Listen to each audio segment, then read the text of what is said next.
சிவாய நம. திருச்சிற்றம்பலம். இன்னைக்கு சிவ தாண்டவ ஸ்தோத்திரத்தை பத்தி கொஞ்சம் சிந்தனை பண்ணலாம் அப்படிங்கிறது இறைவனுடைய திருவருள். பேர்லயே தெரிஞ்சிருக்கும், சிவ தாண்டவம் சோஸ்திரம். அப்ப சிவ தாண்டவ சோஸ்திரம் அப்படிங்கிற பொழுது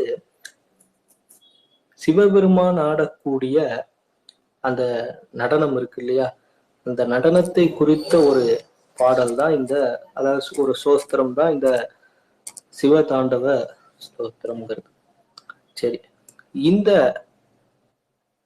சோஸ்திரத்தை இயற்றியது யார், அது என்ன காரணத்திற்காக இயற்றப்பட்டது அப்படிங்கிறதெல்லாம் அதனுடைய வரலாற இப்ப நம்ம சிந்தனை பண்ணலாம். இந்த ஒரு அதி அற்புதமான ஒரு ஸ்லோகத்தை நமக்கு இயற்றி கொடுத்தவர் யாருன்னு பார்த்தீங்கன்னா, இலங்கை மன்னரான ராவணன். ஒரு சிறந்த சிவபக்தனாக விளங்கக்கூடிய இந்த ராவணனால இயற்றப்பட்டதுதான் இந்த ஒரு மிக பெரும் புகழ்பெற்ற ஒரு துதி. இது எந்த ஒரு இதுல சூழ்நிலையில இயற்றப்பட்டது அப்படிங்கிறதையும் நம்ம பார்க்கணும். அதுதான் இந்த ஸ்லோகம் உருவானதற்கான ஒரு வரலாறாகவும் அமைகிறது.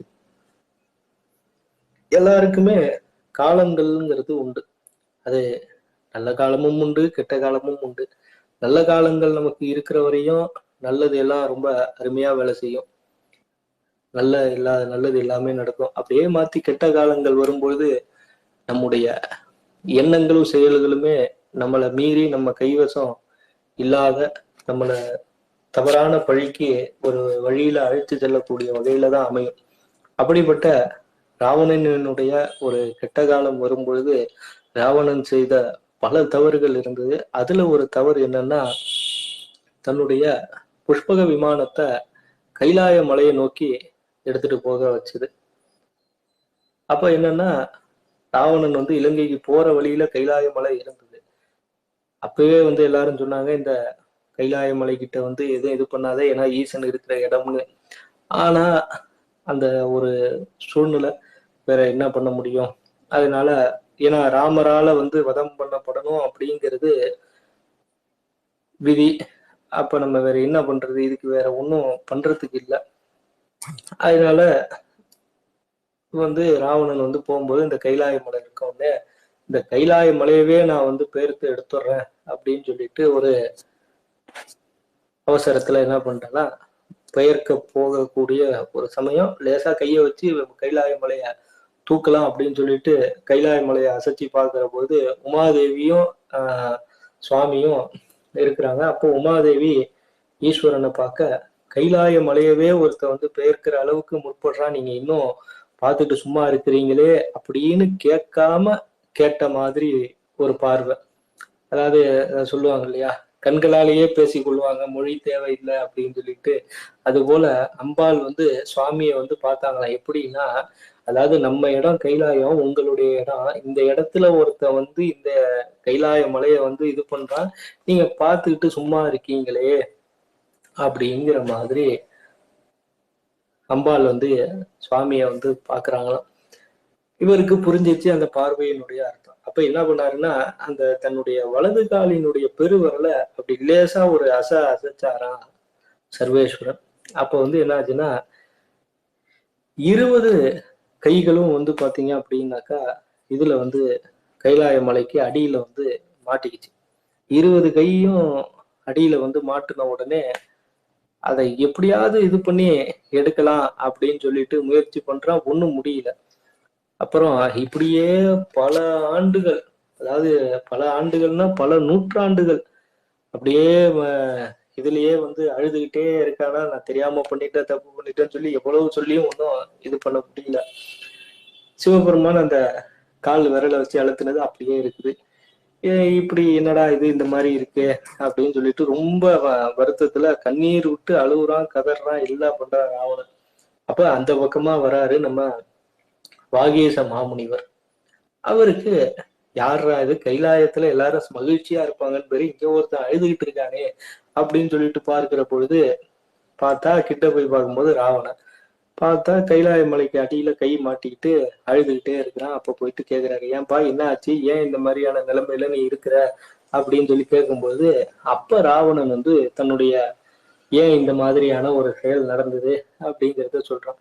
ஏதோ என்னுடைய அறியாமையினால செஞ்சுட்டேன் சுவாமி, எப்படியாவது காப்பாத்தி விடுங்க, என்ன பண்ணுறதுன்னு தெரியல அப்படின்னோடனே, இது கைலாய மலைப்பா, இது கிட்ட போய் நீ வந்து இதை மாரி செய்யலாமா, என்ன ராவணா அப்படின்னு சொல்லிட்டு அப்பதான் அவர் வந்து ஒரு விஷயத்தை எடுத்து சொல்லுவார். என்னன்னா, சரி, சிவபெருமானுக்கு வந்து சாமகானம் ரொம்ப பிடிக்கும், நீயோ வந்து சாமகானத்துல ஒரு மிகச்சிறந்த வல்லவன், அதனால எப்படியாவது சாமகானம் பாடு, அவர் கொஞ்சம் மனசு இறங்குனாருன்னா உனக்கு இதுல இருந்து ஒரு விமோச்சனம் கிடைக்கும் அப்படின்னு சொல்லி சொன்ன உடனே சரின்னு சொல்லிட்டு அந்த நேரத்துல அந்த சாமகானம்ங்கிறது ரொம்ப அற்புதமான ஒரு ஒரு இசையில இருக்கிறவங்களுக்கு தான் அதை பத்தி நிறைய தெரியும். நமக்கு இசைத்துறைக்கும் அந்த அளவுக்கு பரிச்சயம் இல்லை, அதனால அதை பத்தி அதிக அளவுக்கு எனக்கு தெரியாது. அதனால வந்து அந்த சாமகானத்துல ஒரு பாடல்கள் பாடுகிற பொழுது அதுல சாம வேதத்தையும் சாம கானத்தையும் ரொம்ப பிரமாதமா பாடுறான் ராவணன். அப்ப வந்து சிவபெருமான உடனே சரி ரைட்டு, இந்த ஒரு தரம் மன்னிச்சேன் போ அப்படின்னு சொல்லிட்டு டப்புன்னு உடனே அந்த காலு அவர் அந்த விரலை அழுத்தினார் இல்லையா, அதை டக்குன்னு வந்து எடுத்துருவாரு. எடுத்த உடனே கைலாய மலை திரும்பியும் வந்து பாத்தீங்கன்னா அப்படியே மலையில இருந்து கையை எடுத்துருவான். எடுத்த உடனே எல்லாம் சேஃப்டி ஆயிடும் ராவணனுக்கு.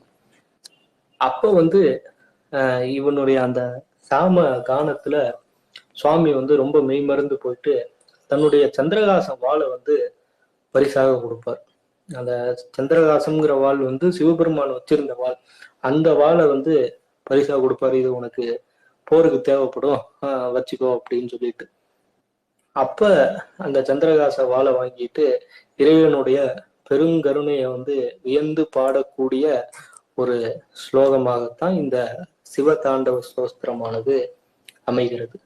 இந்த சிவதாண்டவ ஸ்தோத்திரத்துல என்ன சொல்லியிருக்கு அப்படின்னு சொல்லிட்டு கேட்டீங்கன்னா, சிவபெருமானினுடைய அந்த அற்புதமான நடனங்கள் எப்படியெல்லாம் இருக்கு அப்படிங்கிறதோட ஒரு விளக்கமா ராவணன் வந்து இந்த இதுல வந்து எழுதியிருக்கார்.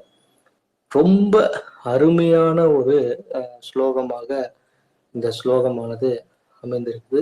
மொத்தம் வந்து பாத்தீங்க அப்படின்னாக்கா 15 இது ஸ்லோகங்கள் உண்டு. அதுல மொத்தம் 14 ஸ்லோகங்கள். அதுக்கு அடுத்தது 15வது ஸ்லோகம் வந்து பலச்சுருதியாக அமைகிறது. அதுல பலச்சுருதியில வந்து என்ன வந்து ராவணன் வந்து இந்த இதுல சொல்லியிருக்காரு அப்படின்னாக்கா, நித்தியபடி, அதாவது தினமும் பிரதோஷ வேளையில், அதாவது பிரதோஷ வேலை அப்படின்னு சொன்னாக்கா நித்தியபடி தினமும் மாலை நேரம் 4:30 மணியிலிருந்து 6 மணி வரை நித்திய பிரதோஷம் அப்படின்னு சொல்லிட்டு பெயர். இந்த நித்திய பிரதோஷ வேளையில சிவபெருமான வழிபடக்கூடிய பக்தர்கள் 10 தலைகளை கொண்ட ராவணனான என்னால் இயற்றப்பட்ட இந்த துதியை யாரெல்லாம் பாடுறாங்களோ அப்படின்னு ராவணன் சொல்றான். என்னன்னா, நித்தியபடி பிரதோஷ பூஜையில 10 தலைகளை கொண்ட ராவணன் ஆகிய என்னால் இயற்றப்பட்ட இந்த துதியை யாரெல்லாம் பாடுகிறார்களோ அவர்களுக்கு ஈசன் அவருடைய, அதாவது யாரெல்லாம் பாடுறாங்களோ அவங்களுக்கு அவங்களுடைய விருப்பத்தை ஈசன் நிறைவேற்றி கொடுப்பார்.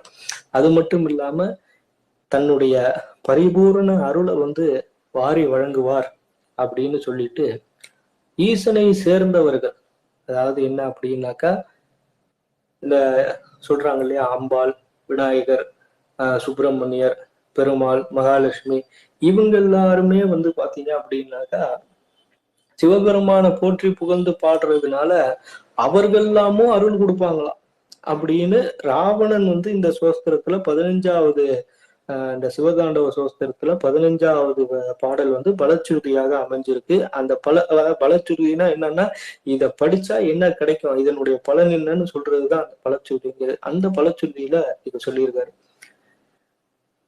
இப்படிப்பட்ட இந்த ஸ்லோகத்தை நித்தியபடி ஓதுறதுங்கிறது ரொம்ப சிறப்பு. அதே போல இந்த பாடலினுடைய ஒரு இயற்றி கொடுத்த ஆசிரியரான ராவணனே சொன்னது என்னன்னா, பிரதோஷ வேலை, நித்திய பிரதோஷ வேலையில இதை ஓதுறது ரொம்ப ரொம்ப சிறந்த ஒரு பலனை கொடுக்கும். மிக முக்கியமாக வந்து ஈசன் வந்து சாமகான பிரியர். அதே போல இதுவும் வந்து அந்த சாமகானத்தில் அமைந்த ஒரு ஸ்லோகம். முடிஞ்ச அளவுக்கு ஒரு ராகமா பாடி, அதாவது ராகமா பாடுறதுன்னா நம்ம வந்து மியூசிக்ல போய் படிச்சு அப்படியெல்லாம் ராகம் பாடணும் அப்படிங்கிறது அது செஞ்சா ரொம்ப சிறப்பு. ஆனா நம்ம இருக்க சூழ்நிலையில அந்த அளவுக்கு அது எல்லாருக்கும் சாத்தியமான்னு கேட்டீங்கன்னா அதுவும் டவுட்டு தான். அதனால முடிஞ்ச அளவுக்கு ஏதாவது நமக்கு தெரிஞ்ச மாதிரி ஏதாவது வந்து பாட முடிஞ்சதுன்னா பாடுறது ரொம்ப ரொம்ப சிறப்பு. ஏன்னா இந்த ஸ்லோகமே அந்த மாதிரி தான் ஒரு அது எப்படின்னா, ஒரு நடனம் ஆடும்பொழுது ஈசனுடைய நடனம் எப்படி இருக்குங்கிறத சொல்லக்கூடிய வகையில அமைந்தது ஒரு ஸ்லோகம். ஆஹ் இதே மாதிரி வந்து பாத்தீங்க அப்படின்னாக்கா, இன்னைக்கு வந்து இந்த சிவதாண்டவ ஸ்தோத்திரத்தினுடைய வரலாறு பார்த்தோம். இனி வரக்கூடிய காலங்கள்ல ஒரு மொத்தமே 15 பாடல்கள் தான். நம்ம ஒரு ஒரு நாளைக்கு 2 பாடல் அந்த மாதிரி சிந்தனை பண்ணலாம். சிவாய நம. திருச்சிற்றம்பலம்.